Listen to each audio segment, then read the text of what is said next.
Wow, it's great to be here. It's great to see all of you, and I consider you my friends. It's not Shark Tank, so you're my friends, and we're here to help each other, and I'll look forward to your feedback. I'm with Good Ground Coaching. My name is Rich Earl, and I launched my business on Monday, and here it is Wednesday, and I'm talking to you. I stepped away from my previous employment, and I'll explain that in a few minutes. But I'm in the transformation business. Transformation of organizations, nonprofits, ministries, businesses, and leaders. That's really what I am about. I'm here to serve, to add value to people's lives. The goal really is to help high potential leaders achieve high performance. A lot of leaders, I think, get kind of stuck, and they need a third party, someone who's detached, who can provide some feedback and listening and good questions to help get them into better patterns and to move forward. Because when we are stuck, we need to move forward. So I want to talk to you briefly about what I think my role is. I'm a catalyst. That's become obvious to me. I'm 61 years old, and it took me about 59 years to figure out that I'm a catalyst. That's really how I define myself now. And I spent 35 years in the religious sector. I've been a pastor for 35 years. I had my last sermon on Sunday. Stepped away from pastoral ministry and into coaching, businesses and nonprofits and ministries. And I'm really excited about it, but a little scared.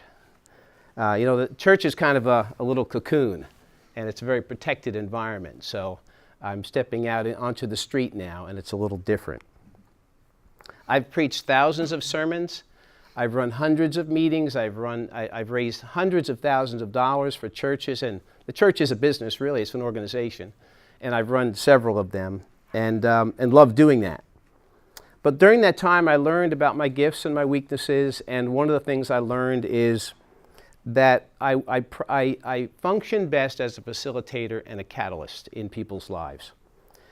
So a catalyst is a substance that increases the rate of a chemical reaction without itself undergoing any permanent chemical change.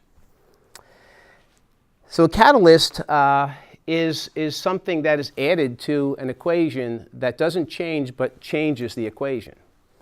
Another way of looking at it is a catalyst is that which triggers and facilitates an outcome. So what is the outcome? Well, the outcome depends upon the components. It always will depend upon the components. It depends upon the business, the ministry, the nonprofit. It depends on the person. That will determine the outcome. And the effect that my input as a coach will have upon that organization will depend upon those components. So brain chemistry, you probably didn't expect to hear about brain chemistry today, but we're going to talk, and I'm not an expert on brain chemistry, so please no brain chemistry questions later, because I'm giving you the totality of my knowledge of brain chemistry right now. But we're going to talk about the prefrontal cortex. It plays a key role in executive functions, like decision making. It is a place where positive changes are born in our minds, in our brains, the prefrontal cortex. The problem is that the PFC, which we'll call it, is often out of balance. And its power is inaccessible to us, and therefore change becomes difficult because we can't access the prefrontal cortex, which is where we make our best decisions. And so a lot of people feel stuck. The PFC functions best when it's in balance. The two primary ways that the PFC becomes inactive are through inactivity or weariness or through overactivity. And so it needs to be, they call it kind of the Goldilocks. It needs to be just right in order to function at that best level. A good coach will enable a person to activate their prefrontal cortex. I never thought I'd be talking about this 2 years ago, but here I am. So boredom, on the one hand, or weariness, can lock up the prefrontal cortex, and the other one is 6 minutes already. 1 minute. Oh, Mom. Okay, let me move forward here. When an individual feels defeated, tired, stressed out, it locks up, and the coach's job is to help free that up. And we do that with powerful questions. Great questions activate the prefrontal cortex. And that's something that we've learned in coaching, is that when the right questions are asked, the prefrontal cortex is activated. And that person can begin to think in a whole new way. And let me give you just a couple of examples of great questions or interesting questions. Think about this question in your own life. What do you want? I mean, how often do people ask you that question? What do you want?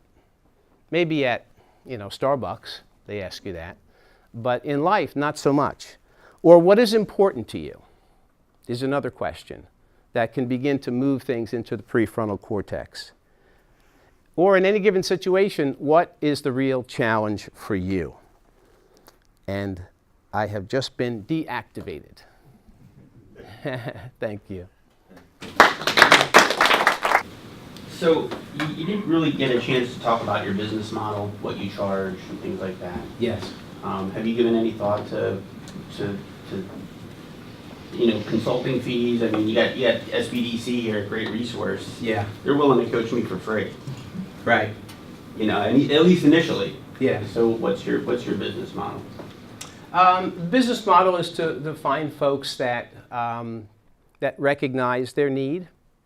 And one of the heavy lifting pieces for me in coaching is educating people about what coaching is. And that's one reason I spend time on that, to talk about what coaching can do. Coaching is not consulting. So first of all, I think what's done here is more, Steve, it's more consulting here and some coaching. Consulting and educating. And educating. So coaching is different. Coaching is about where you set the agenda, and I ask you questions to help you overcome obstacles, to move forward, usually many times from a stuck position where you feel maybe frustrated, or you're going through transition. Maybe someone's going into retirement. Maybe they're having to appoint a successor for their business. Maybe they're expanding their business. All of those are places where coaching can really be valuable. A coach never tells anyone what to do, and really doesn't even make a lot of recommendations as to what to do. That would be pretty rare in coaching. Does that make sense? It does, but I mean, since your business is just 3 days old, I'm going to give you a lot of slack here. But really, I think what you're going to need to establish right up front is if you were to meet with me, I mean, one of the first questions that anybody always has is, what's it going to cost me? Yes. So you need to kind of lay that out early. That's on my website. Yeah, that's on my website. So you do have a business model in place, is what you charge for? Yes. Okay, that's what I was asking. Yes, it's there. Yeah, it's kind of a 3-tier thing. If someone signs up for 3 months, it's one price. 6 months is another price. Okay. And session by session is like $95 an hour. What is your website address? It's goodgroundcoaching.com. Okay.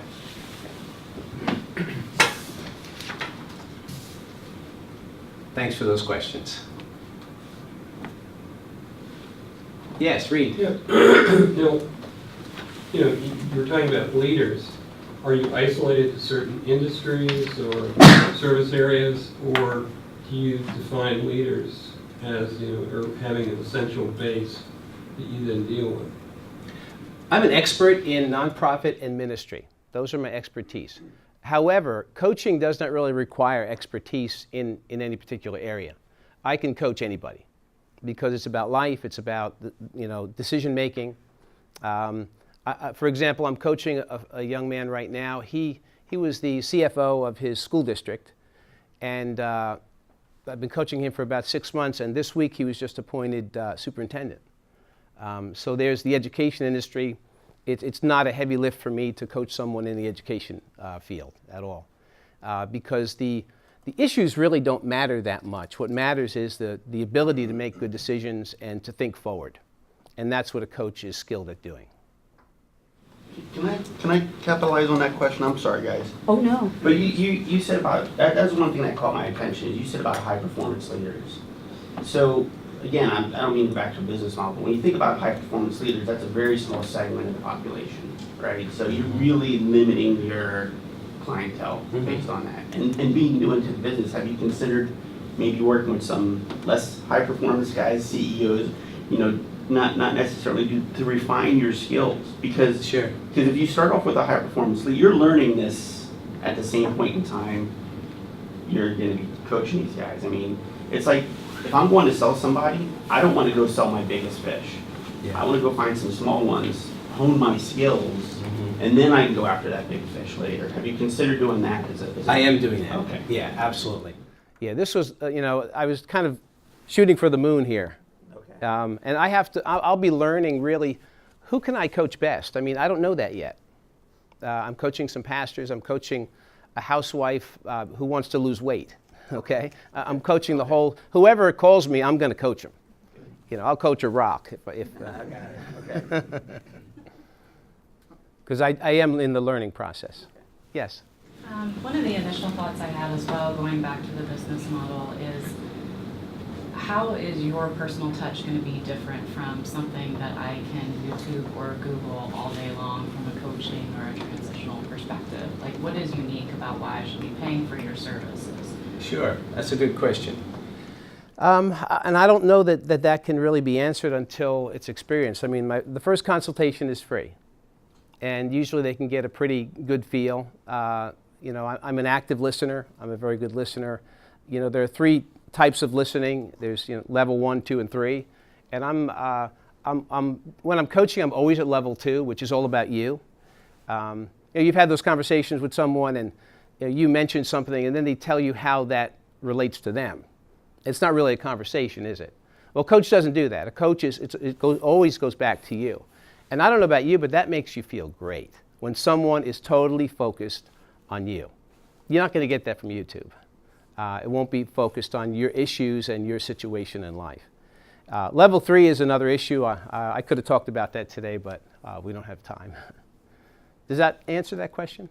It does. I mean, I think you have a really unique opportunity to talk about the personalization, because that's why someone's ultimately going to seek you out instead of using those more general formats. Okay.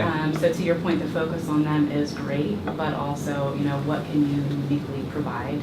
Yes. That would be essential and help them accelerate at an even faster pace. Great. Thank you.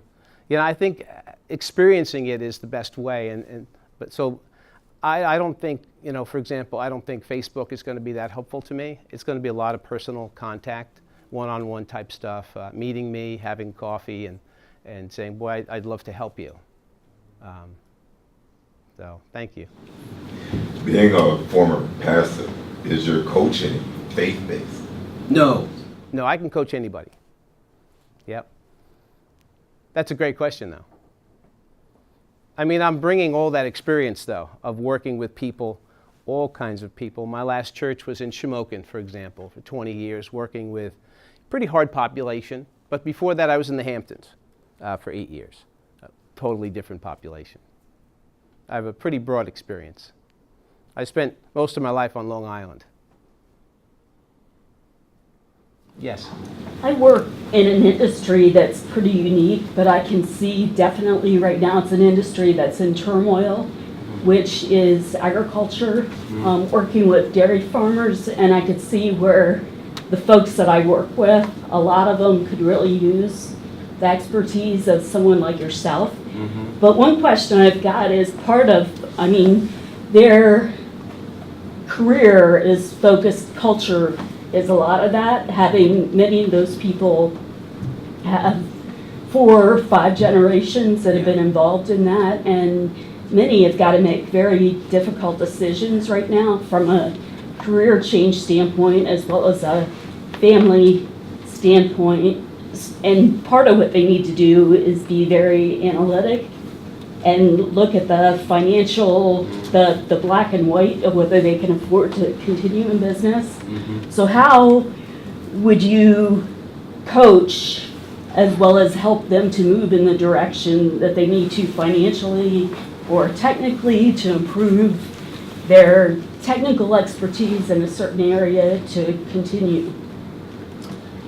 Well, that's a tough question. I'm not a financial expert, so I wouldn't really get into the coaches don't really get into the nuts and bolts of those issues. It's a broader perspective. You know, it's Right. 30,000 feet. Yep, and I understand that, but how would you facilitate? Because what you're doing is extremely valuable. I'm not sure that these are folks that are very stoic. They're very resistant to accepting assistance from others. Yeah, it's not part of their folks culture. Right, but what you offer is a tremendous asset to them to move to the next step. Yes. Again, I think one-on-one personal contact, getting trust. Trust is huge. I'm used to dealing with trust. And in Shamokin, it took me a long time to gain trust because of the culture there.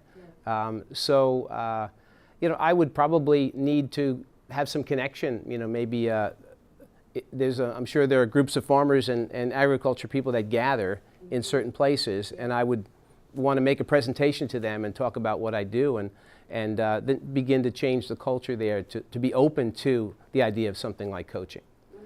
And again, I'm not telling them what to do. I'm just helping them make decisions. Good. Okay, thank you. Mark. Rich, maybe just to follow up on what Sandy said, is you kind of thinking about that modeled approach that is not rigid, but at least it gives you that conversation point. If groups or organizations come in and say, how could you help our clientele? You know, and so I'm just kind of curious if you thought about, hey, well, I kind of have this, I don't want to say, yeah, on a 4-step plan, but right, I mean, thinking about that modeled approach and say, well, the first thing we do is this. The second, you know, just kind of thinking about that model. Is that something you've thought about, or you kind of are aspiring to build that? Well, I'm connected with the John Maxwell team. Some of you might be familiar with John Maxwell's material. I will be running mastermind groups and lunch and learn type of events just to get myself out there to teach, you know, go into businesses, go into organizations, do a training, do a presentation, 8 weeks, 10 weeks, take them through something, and then use that as a platform. Now they know who I am. They have an idea of what I'm about and how I can help them. So that's the model, is to use those events to make those connections. I'm still struggling with the I don't have a lot nailed down. I mean, on my website I have prices and everything, but like when one of the big things for me is dealing with pastors of small churches, and churches are really struggling, and so pastors are struggling, and their churches are kind of waning, and these guys need help, and so I'll be pricing that differently because they don't have the money.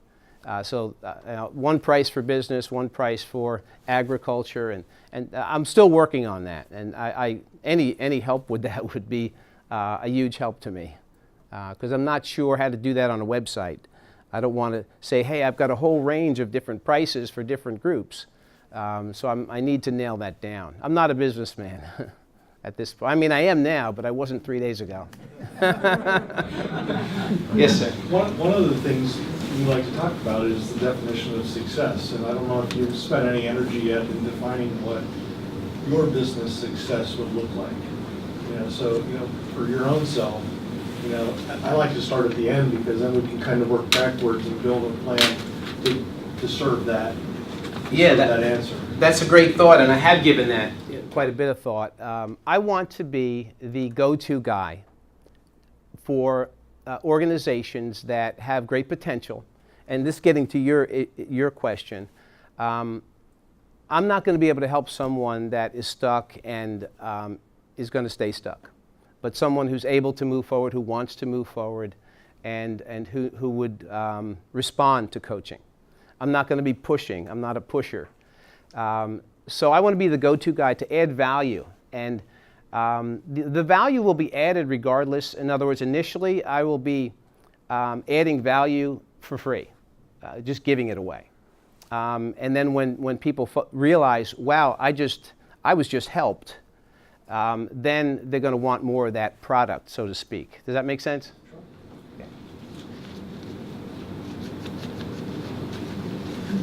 Just something that you said that kind of caught you said you're not a pusher. You know, coaching is a lot like therapy. You know, you talked a lot about listening, and that's what coaching is, a lot of listening. Mm-hmm. And just like therapy, I think you need to have different personas for the person that you're treating. So just my suggestion to you is you may have somebody, and you may have to be the pusher. You know, part of coaching is to get people to do things that they aren't comfortable with. So when you say you're not a pusher, that would concern me a little bit, because sometimes you're going to have to get people to do things that they don't want to do. And you're going to be the only one there to push them over that limit. So keep that in mind as you consult people. No, I appreciate that. And Yeah. it's interesting because I just found that even last week I was coaching someone, and I found myself getting kind of strong with them because they were dragging their feet, and I had to push them a little bit. But I don't want to be dragging someone all the way through the coaching Yeah, process. there's some people you just can't help. Yeah. Is what you're saying. Yes. Yeah, absolutely. Yes. Yeah. Yes, sir. You mentioned earlier about the superintendent. I was thinking that'd be a really great concrete opportunity for you to talk about what your actual process is like. Elaborate on that. The coaching process? Yeah. Yeah, he came to me about 6 months ago. I began an initiative in my denomination to provide free coaching to pastors, and the denomination pays for it. And I initiated that, and now I run that program. And he came through that because he's also an ordained minister, as well as being a CFO. So that's how we connected. So we began by talking about church stuff, and then it really got heavily into this opportunity that was open to him, which was to be the next superintendent. And he's a very active thinker.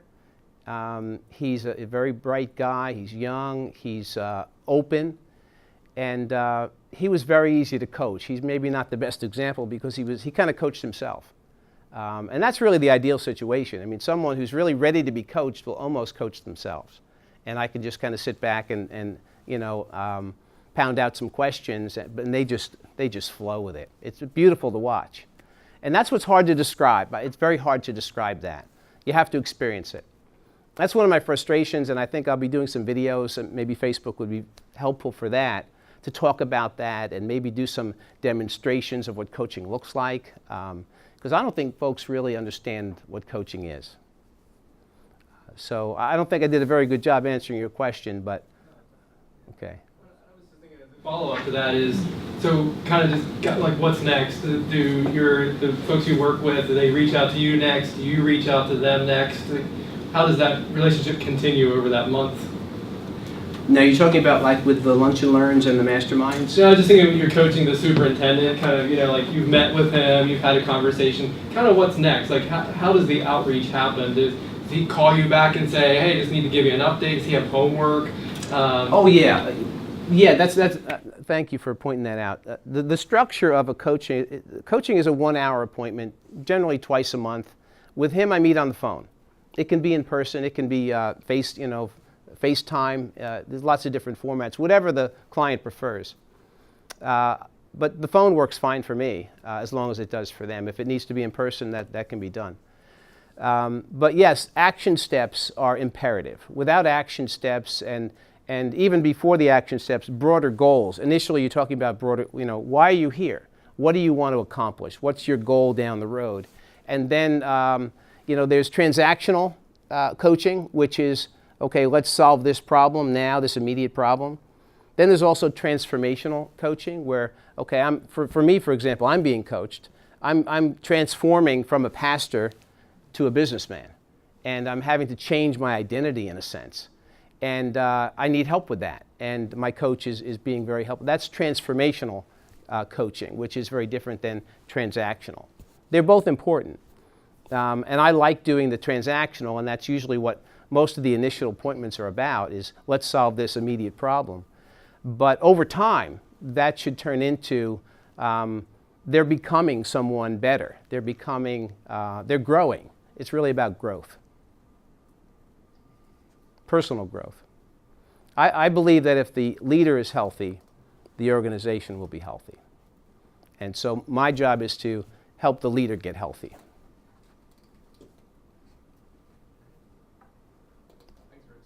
I guess I answered every question. Thank you.